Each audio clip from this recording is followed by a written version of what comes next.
우리 좌우 살피시면서 인사하십시다. 하나님의 은혜와 평화가 가득하기를 축복합니다. 인사하시죠. 하나님의 은혜와 평화가 가득하기를 축복합니다. 오늘 본문은 여러분 익숙한 본문이시지요. 서만 사마리아 사람의 비유로 알려진 이야기입니다. 많이 들었던 본문이기도 한데요, 잘 알고 있다고 하는 이 본문에서 여러분 언제나 그렇듯이 우리는 이 본문이 낯설고 더 깊은 뜻이 발견되어질 수 있는 저와 여러분들 되었으면 참 좋겠습니다. 우리는 주님과 동행 40일, 주님과 40일을 함께 동행하기를 원합니다. 무엇이, 어떻게 하는 것이 주님과 함께 동행하는 걸까요? 주님과 동행함으로 우리가 참된 경건의 모습이 우리에게 있을 텐데, 참된 경건이란 무엇일까요? 오늘 성경이 그것을 우리에게 이야기해 주고 있습니다. 오늘 성경에 보면 항상 성전에서 제사를 집례하고 또 성전 기물을 다루고 성전 제반 업무를 다루었던 제사장 그리고 레위인이 등장합니다. 오늘 성경은요, 이들의 모습은 참된 경건이 아니다 이렇게 이야기하는 거예요. 그리고 오히려 참된 경건이 아니라, 참되다는 말의 반대가 뭘까요? 거짓이죠. 그들의 경건은 거짓이다라고 우리에게 고발하면서 경건과 전혀 어울리지 않는 사람, 사마리아 사람, 예상 밖의 인물을 우리에게 소개하면서 예수님은 그가 참된 경건을 가진 자다라고 말씀하시고, 띄워주실까요? 37절 오늘 결론 하반절에 이렇게 말씀하십니다. 예수께서 이르시되 가서 너도 누구와 같이? 이와 같이 하라. 제사장과 레위인처럼 하지 말고 사마리아 사람처럼 해라. 오늘 주님께서 말씀하고 계세요. 그럼 사마리아 사람이 어떻게 했는가? 우리 함께 본문을 살펴보시죠. 오늘 먼저 이 이야기가 시작되어지기 전에 그 전에 있었던 한 정황을 우리에게 이야기해 줍니다. 한 율법사가 예수님께 와서 시험하는 이야기가 25절에서 28절에 기록되어져 있습니다. 25절 함께 보십시다. 이렇게 기록되어 있죠. 함께 읽읍시다. 시작. 어떤 율법 교사가 일어나 예수를 시험하여 이르되 선생님, 내가 무엇을 하여야 영생을 얻으리이까? 율법 교사가 등장합니다. 누가 율법 교사일까요? 신학에 정통하고 또 종교법에 아주 정통한 사람이라 할 수 있겠습니다. 그가 예수님께 나왔어요. 그리고 예수님께 무엇을 하냐? 질문을 해요. 근데 그 질문의 그 의도는 아주 순수한 것이 아니라 불순합니다. 진리를 알고자 해서 정말로 자신이 너무나도 궁금하여서 예수님께 질문하는 것이 아니라, 예수님을 오늘 성경에 보니까 시험하려고, 예수님을 함정에 빠뜨리기 위하여서 그렇게 질문하는 겁니다. 그의 질문을 한번 보실까요? 25절 하반절입니다. 그게 내가 무엇을 하여야 영생을 얻으리일까? 내가 어떻게 해야 내가 천국에 들어갈 수 있습니까? 내가 영생을 얻을 수 있습니까? 이때에 예수님께서 그의 질문에 대답하지 않으세요. 그가 질문하자 예수님께서 그에게 질문으로 답하세요. 26절입니다. 예수께서 이르시되 율법에 무엇이라 기록되었으며 내가 어떻게 읽느냐? 성경에는 어떻게 기록되어져 있지? 너 지금 나에게 질문한, 네가 모르는 것 같지는 않은데 성경에는 뭐라고 기록되어져 있어? 라고 이야기하자 27절입니다. 그 율법교사가 말하는데 대답하여 이르되 내 마음을 다하여 목숨을 다하여 힘을 다하여 뜻을 다하여 주 너희 하나님을 사랑하고 또한 내 이웃을 내 자신같이 사랑하라 하였나이다. 쉐마의 말씀 정확하게 알고 있어요. 신명기의 쉐마의 말씀으로 예수님의 질문에 그가 답을 합니다. 틀렸어요? 맞는 답이에요. 맞는 답입니다. 정답입니다. 그가 가진 말씀의 지식은 틀리지 않았습니다. 주님께서도 인정하시지요. 28절입니다. 어떻게 인정하십니까? 보실게요. 예수께서 이르시되 너 틀렸어 이렇게 말씀하지 않으시죠. 내 대답이 정답이야. 내 답이 옳도다. 이를 행하라. 그리하면 살리라. 그리하면 영생하리라. 그리하면 천국에 들어가리라. 이렇게 이야기하십니다. 보십시다. 그가 잘 알았어요. 정답이에요. 제대로 알고 있었지만, 알기는 잘 알고 제대로 알았지만 그가 살기는 잘못 살았고 제대로 살지 못함을 말씀하시면서 그를 강타합니다. 뭐라고 말씀하시느냐? 내가 지금 무슨 의도로 질문하고 있는 거야? 내 이웃을 내가 지금 내가 한 말처럼 내 이웃을 내 자신처럼 사랑하고 있는 거 맞아? 나는 너에게 이웃이야? 아니면 원수야? 주님께서 이것을 질문하는 거죠. 이렇게 대상과 범위를 그에게 확인시켜 주시는 겁니다. 지식은 있지만 그 지식이 살아내지 못하는 지식이라면 그것은 죽은 지식이라고 우리에게 말씀하시고, 더 나아가 믿음이 있다고는 하지만 그 믿음이 살아내지 못하는 믿음이라고 한다면, 삶으로 증명되어지지 않는 믿음이라면 그것은 죽은 믿음이다. 우리에게 이렇게 이야기하는 거예요. 여러분, 질문해 볼게요. 죽은 믿음이 그를 구원할 수 있을까요? 죽은 믿음으로 천국 갈 수 있을까요? 반복합니다. 여러분, 기억하십시다. 행위로 구원받지 않고 믿음으로 구원받습니다. 아멘이시죠? 하지만 믿음으로 구원받는 자는 그의 삶으로, 그의 행위로 그 믿음을 증명합니다. 이것이 로마서와 야고보서의 핵심이라 할 수 있겠습니다. 이 두 문장이 로마서와 야고보서를 아우르는 문장이라 할 수 있겠어요. 이 예수님의 말씀에 이 율법 교사가 뜨끔했을까요? 이제 선한 사마리아인의 비유가 29절에서 37절에 기록되어져 있습니다. 29절 보십시다. 그 사람이 자기를 어떻게 합니까? 옳게 보이려고 자기가 한 말에 대해서 나 그렇게 사는데요, 그 말에 대해서 자신 지금 옳게 보이려고 율법사의 질문에 예수님께서 질문하시고 율법사가 대답하고 예수님께서 대답하시자 또 그가 질문합니다. 여러분, 마치 탁구 하실까요? 탁구에 보시면요, 스매싱이 있고 드라이브가 있어요. 강력한 공격이죠. 그러면요, 상대편 선수가 블럭이나 컷으로 그 드라이브나 아니면 스매싱을 받아칩니다.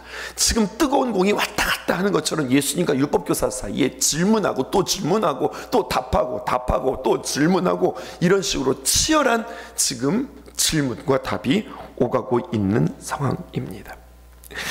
예수님께서 결국 율법교사는 이렇게 지금 말하고 있는 거예요. 율법교사가 하고 있는 말입니다. 말씀에 하나님을 사랑하고 이웃을 사랑하라 하셨으며 틀리지 않다고 그렇게 살라고 이야기하시는 그 예수님께 첫 번째, 누가 이웃입니까? 문제 없습니다. 그 이웃 내가 사랑하고 내가 그렇게 사랑하며 실천하며 살아가고 있습니다. 이렇게 대답하려고 할 때에 그 이웃에 대해서, 그리고 그 사랑의 실천에 대해서 그의 생각을 부수고 진정한 사랑이 무엇인지, 사랑의 실천이 무엇인지 지금 예수님께서 대답하고 계세요. 또 이렇게 해석할 수도 있어요. 이웃이 누굽니까? 이웃이 누굽니까? 그 이웃의 범위가 애매합니다 라고 하는 거예요. 인생의 정의로 범위하기 쉽지 않고 그 이웃을 이거다라고 명확하게 이야기하기 쉽지 않습니다. 그가 사랑하지 못했다면 그 이웃을 한번 말해보시라고. 그 이웃이 어디까지가 이웃입니까? 지금 이렇게도 질문할 수 있는 거예요. 이에 30절에서 37절 대답이 이루어지는 거죠. 오래된 이야기입니다. 한 가지 있었던 이야기 여러분들에게 들려드릴게요. 오래된 이야기라고 하는 것을 여러분들에게 먼저 말씀드리면서 이야기할게요. 부목사님이 말이에요, 신방을 마치고서 돌아가는 길에, 집에 가는 길에 이제 교회에 이제 들려가는 거죠. 근데 한 공터에 아이들이 잔뜩 모여 있는 거예요. 근데 이게 좀 보니까 심상치 않은 거죠. 그래서 무슨 일인가 보았더니 한 3살쯤 되었을까요? 4살쯤 되었을까요? 아이들이 이렇게 공터에 폐타이어가 이렇게 모여 있었는데 그 폐타이어에서 아이들이 뛰어내리고 아이들이 흉내 내는 거잖아요. 형들이 뛰어내리고 또 뛰어내리고, 그러니까 이 3살, 4살짜리 된 이 꼬마가 뛰어내리다가 아주 심하게 다쳤어요. 어떤 상황인지 모르지만 아주 그냥 위급한 상황인 것 같아요. 부서졌는지 아니면 부러졌는지 아이가 큰 소리를 내고 울고 있는 상황들. 그러니까 아이들은 당황스러우니까 그 주변에 모여 있고 아이는 울고 있고, 이것을 신방 마치고 부목사님이 교회 들어갔다가 발견한 거예요. 뭐야? 그러고서 갔죠. 그래서 정황을 들어보니 아이들이 뭐 설명할 줄도 모르고, 엄마 전화번호가 뭐야, 엄마 어디 계시니, 엄마 아빠 하시는 일이 뭐니 물어보는데도 소통이 안 되는 겁니다. 아무리 연락을 해도 또 닿지도 않는 상황이고, 어떻게 해야 될까요? 할 수 없이 목사님이요 이 아이를 태우고 본인이 섬기는 교회에 저기 이야기에서는 뭐라고 이야기하면 안수 집사님이라고 하셨어요. 하여튼 중직이었던 것 같아요. 그 안수 집사님이 운영하시는 신경외과에 그 아이를 데리고 갑니다. 그런데요 이 안수 집사님이 하시는 말씀이 아이를 좀 빨리 치료를 좀 부탁한다고 했는데 빨리 치료에 들어가지는 않고 이 안수 집사님이 이 부목사님 보면서 혀를 끌끌 차면서 하시는 말씀이 목사님께서 아이를 사고를 낸 것도 아닌데 사고를 친 것도 아닌데 왜 이 아이를 목사님 차에 태우고 오셨어요? 이렇게 이야기하는 거예요. 아이가 너무 아파하니까 부러졌는지 무슨 사고가 났는지 어떤 일인지 몰라서 그렇다고 그냥 내버리고 오는 게 아닌 것 같아서 데리고 왔으니 치료를 좀 해달라고 부탁을 드렸습니다. 그리고 이제 얼른 교회 가서 정리하고 다시 나올 참이에요. 교회에 들어가면서 너무 마음이 불편해서 이런 일이 있었노라고 같은 교역자들에게 그리고 교회에 계시는 일하시는 직원 여러분들에게 그 이야기를 했어요. 자신이 있었던 일들을 이야기하자 이야기를 듣고 있었던 교회 버스를 운행하시는 집사님이 하시는 말씀이 이번엔 안수 집사님보다 한술 더 떠서 말씀하시는 거예요. 목사님 앞으로 길 지나가시다가 누군가 쓰러져 있으면 그냥 지나치셔야 돼요. 이러면 큰일 나요. 그냥 지나가셔야 되는 거예요. 그렇게 해봐야 고마워하기는커녕 잘못하면 다 뒤집었습니다. 그렇게 이야기한다는 거죠. 네 알겠습니다. 다시는 그렇게 하지 않겠습니다. 차마 이 목사의 양심으로 그렇게 대답하지 못하겠더라는 거죠. 이제 정리하고 얼른 부랴부랴 다시 저녁에 그 아이를 보러 병원에 갔는데 낮에 그렇게 찾았던 부모들 하며 심지어는 몇몇 친척들까지 같이 와 있더라는 거예요. 당연히 감사하고 고맙게 말할 것 같아서 아유 아니에요. 제가 할 일을 했을 뿐이죠. 저 어디 교회에 다니는 어디 교회를 섬기는 부목사 아무개입니다. 이렇게 마음의 준비를 하고 있는데 아니나 다를까 막상 상황은 그런 상황이 진짜 아니더라는 거예요. 어떤 상황이냐 이미 가족들끼리 다 상황 만들어 놓고 이 목사님이 교통사고 낸 거고 이 병원에 그 아이를 맡겨진 것으로 일이 다 그냥 그렇게 꾸며져 있더라는 거예요. 너무 당황스럽고 너무 속상해서 아무리 자신의 이야기들 이야기한들 이 상황이 전혀 선명하지 않게 그렇다고 아이가 뭐 자신의 상황들을 이야기할 수 있는 상황도 아니고 이게 참 어렵게 되어진 거예요. 그리고 여러분 이 이야기는 참 아쉽게 끝났어요. 정말 이 부목사님이 다 뒤집어 쓰고 그것들을 다 치료하고 그리고 갚아내야 되는 상황이 있었다고 그런 이야기들을 해요. 이런 상황이면 어떻게 될까요? 저 같으면 그랬을 것 같아요. 경찰서에 보냈어야죠. 아니면 119를 찾았어야죠. 아니면 CCTV를 잘 찍으셨어야죠. 근데 제가 말씀드렸잖아요. 이게 옛날에 있었던 일이라고요. 무슨 얘기를 하고 싶으냐면 성경의 말씀처럼 힘들고 어려운 사람 만나면 도와줘야지. 오늘 사마리아 이야기 잘 알잖아요. 잘 살펴줘야지. 정말 지극정성으로 잘 도와줘야지 라고 우리의 삶 가운데 적용하기에는 우리의 삶이 그렇게 단순하지 않아요. 복잡해요. 우리에게 내 시간 또 나의 물질, 나의 마음을 고스란히 이웃에게 주면서 사랑하기에 이 시대는 너무나도 복잡한 시대입니다. 그렇게 선행을 베풀어도 오히려 오늘처럼 정말 엉뚱하게 답이 돌아올 때가 있어요. 제 이야기가 아니라 어떤 부목사님의 이야기라고 그랬잖아요. 이제 제 이야기 한번 해볼게요. 1996년도에 강원도 화천 다봉리에 15사단에 제가 근무했잖아요. 그런데 지금 생각해 보니까 이런 일이 있었던 것 같아요. 휴가 나올 때면 말이에요. 휴가 나올 때면 언제나 지나가는 차에 춘천으로 나오는 이 차에 손을 들고 딱 격리하고 이렇게 딱 손을 들면은요 지나가는 차들이 서줬던 것 같아요. 그래서 버스를 충분히 타고 나왔음에도 불구하고 지나가는 차 이렇게 딱 먼저 손을 들었다가 딱 손을 들고 이렇게 딱 격리하면은요 아이고 군인 아저씨 하고서 지나가는 차가 뭐 트럭이 되었든 무슨 차가 되었든 수용차가 되었든 멈추고 꼭 태워줬던 것 같아요.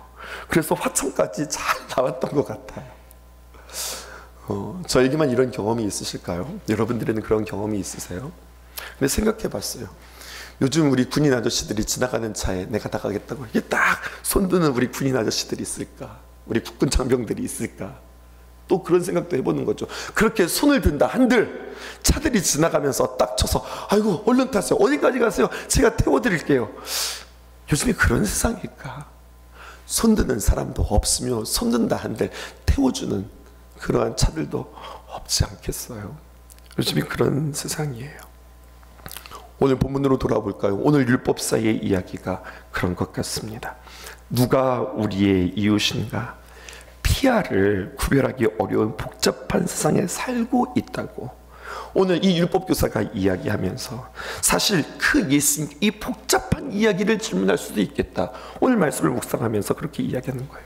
누가 나의 이웃입니까? 라고 질문하는 것은 그것은 어떻게든 사랑을 실천하고 애쓰고자 그래서 내가 누가 이웃이에요? 내가 그렇게 그들에게 사랑을 실천하고 싶어요 라고 질문하기보다 사랑을 전혀 실천하지 않는 사람의 자기의 합리화의 질문이 아닐까 이런 생각을 해보는 겁니다.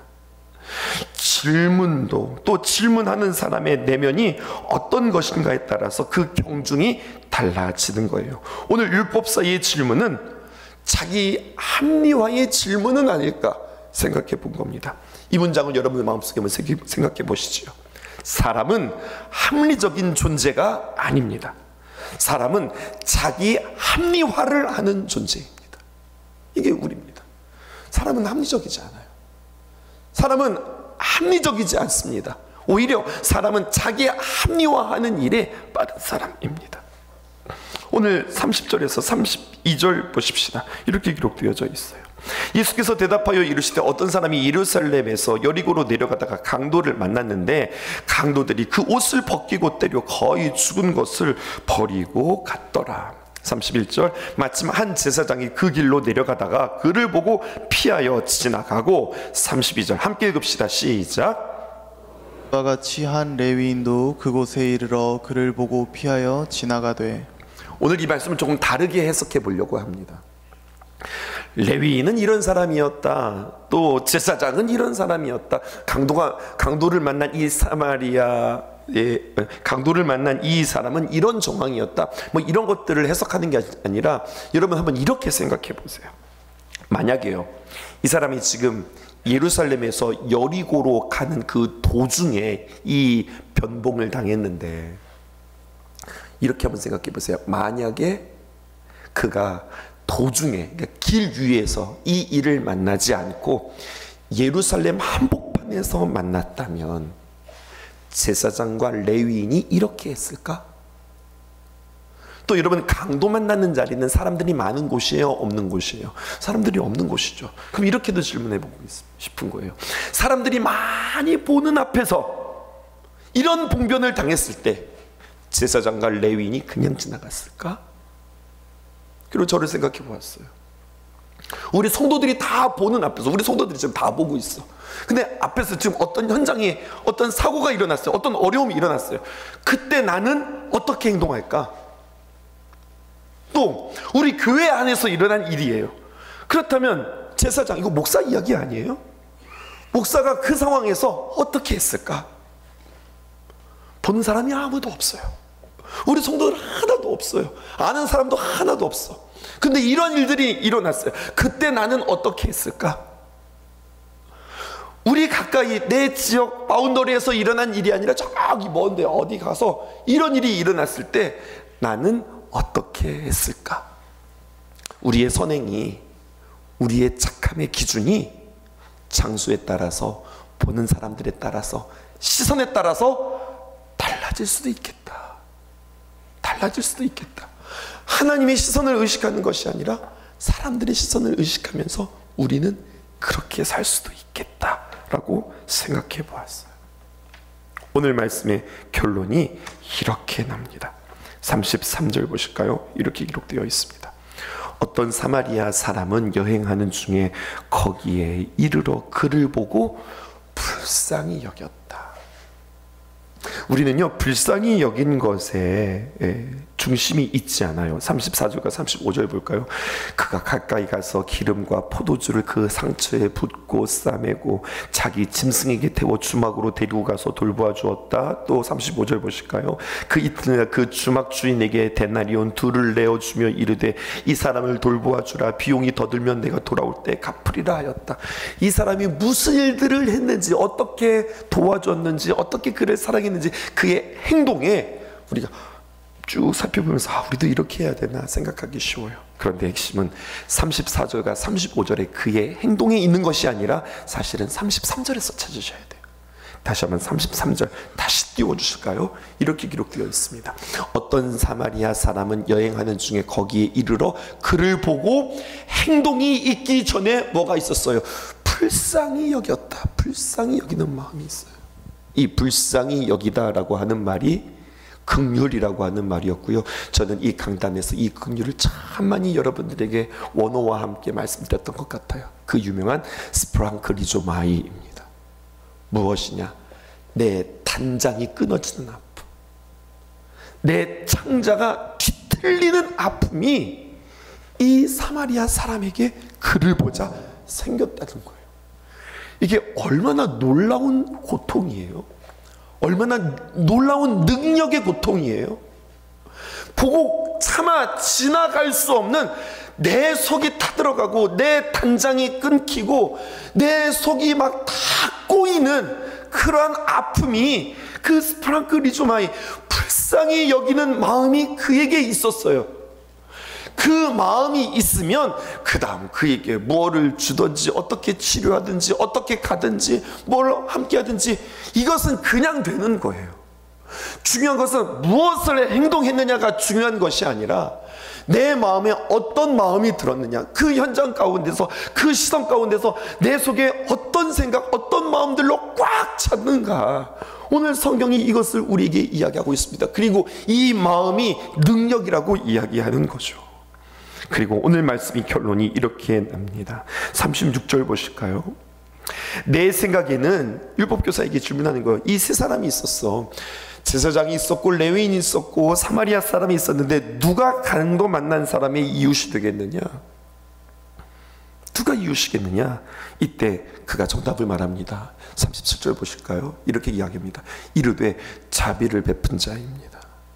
먼저 자비의 마음이 자신에게 있었고 그 자비를 베푼 사람이 이웃입니다.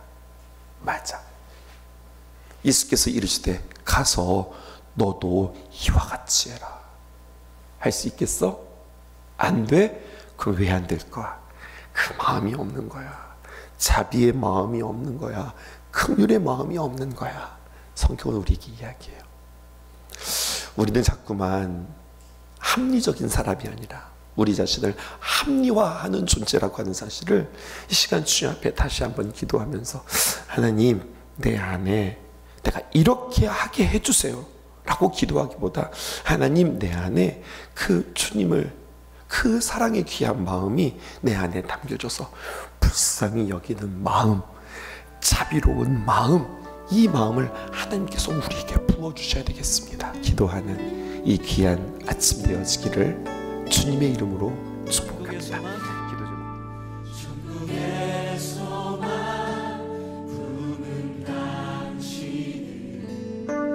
주님 앞에서 바로 당신을 그의 편지로 이 땅에 보내신 주의 손과 발 작은 예수. 아멘. 주님 앞에서 금없는 경건 고아와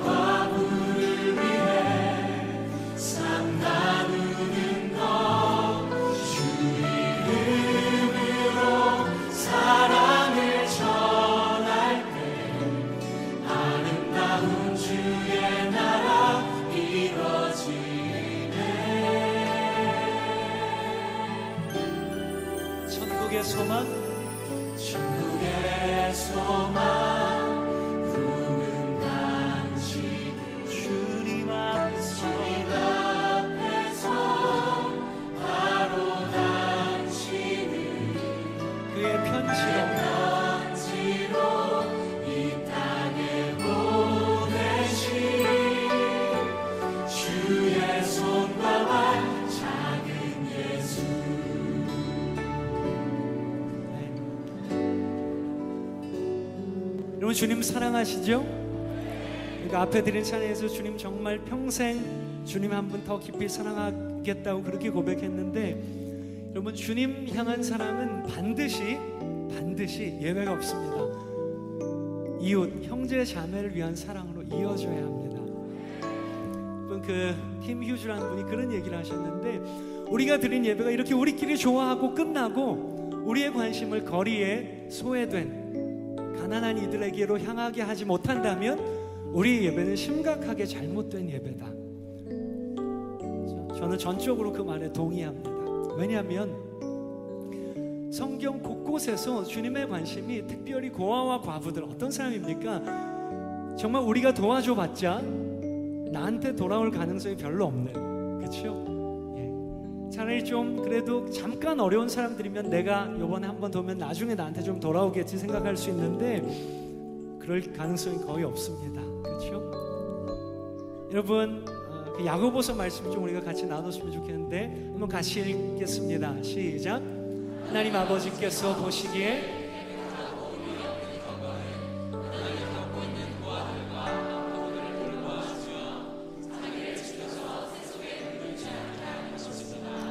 네, 야고보서 1장에 있는 말씀인데 2장에는 그런 말씀이 있죠. 여러분 잘 아시는 것처럼 만일 너희 중에 헐벗고 굶주린 자가 있는데 야, 너 배고파서 어떡하니? 빨리 가서 좀 먹고 따뜻하게 하고 그래라 라고 말만 하고 필요한 것들을 주지 않으면 그런 믿음이 무슨 소용이 있겠느냐? 그런 믿음은 죽은 것이다 라고 단언하십니다.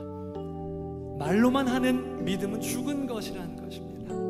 그리고 방금 우리가 본 것처럼 하나님 앞에서 하나님이 찾으시는 아름다운 경건의 모습은 열심히 찬양하고 기도하고 그것도 중요하지만 거기서 끝나면 안 되고 어려움 중에 있는 고아와 과부를 돌아보고 자기를 지켜서 세상에 물들지 않게 하는 것이 너무나 선명하게 말씀하고 계시더라고요. 작 엘룰이라고 하는 그런 신학자는 너무 멋진 얘기를 했는데 그거 나누고 우리 좀 헌금했으면 좋겠어요. 이분은요, 우리가 주님의 이름으로 거저 나누는, 하나님 앞에 또 특별히 형제 자매를 향해서 거저 나누는 행위는 사탄의 법칙, 매매 법칙이 가득 찬 이 세상에, 그렇죠? 공짜 하나도 없잖아요.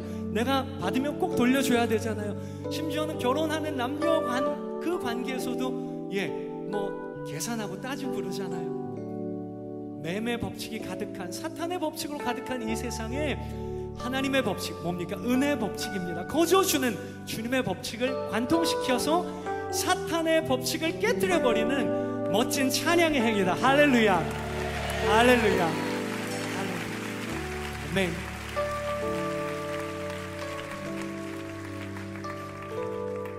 물론 오늘 드리는 헌금은 주님 앞에서 깨끗한 경건의 모습 나누는 삶, 그런 예배자로 살겠습니다라고 하는 상징적인 행위고, 여러분 돌아가셔서 작은 것부터 나누시는 그런 시작이 됐으면 좋겠고요. 오늘 헌금도 여러분 좀 힘에 넘치도록 주님의 마음으로 나누시면 정말 귀한 곳에 주님의 이름으로 사용하도록 하겠습니다. 이 찬양 2절 고백하면서 헌금하도록 하겠습니다. 기쁨으로 좀 헌금했으면 좋겠습니다.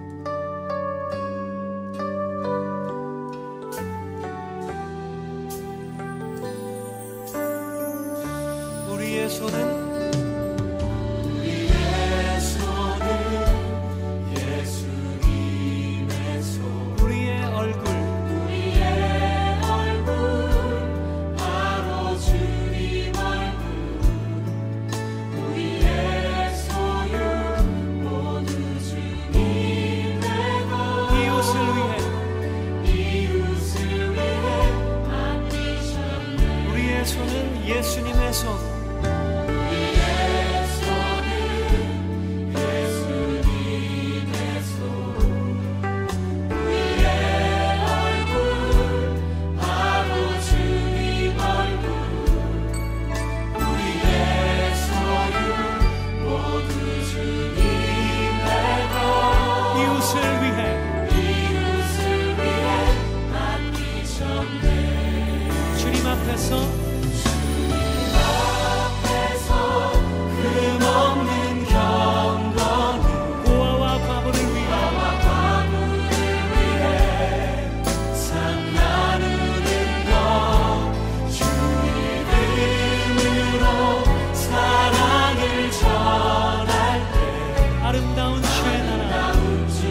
앞에 설 바로 당신은 그의 편지로 이 땅에 보내신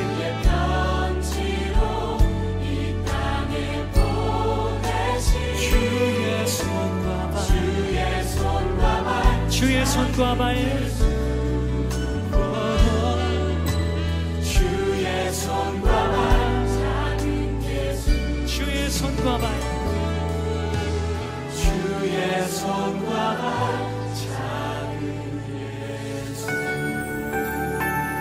할렐루야 할렐루야. 우리의 나눔을 통해서 주님의 나라가 임하실 것입니다.